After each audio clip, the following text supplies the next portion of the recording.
Here I have Samsung Galaxy Z Fold 3 Flip 3, and today I'm going to show you how to disable quick launch on this device. So quick launch is when you double tap power key and you can perform some action. So as you can see right now, I can open camera.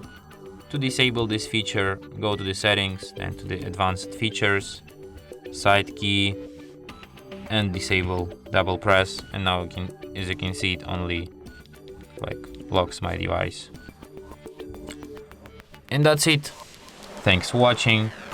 If you find this tutorial useful, don't forget to hit that like button and subscribe to our channel.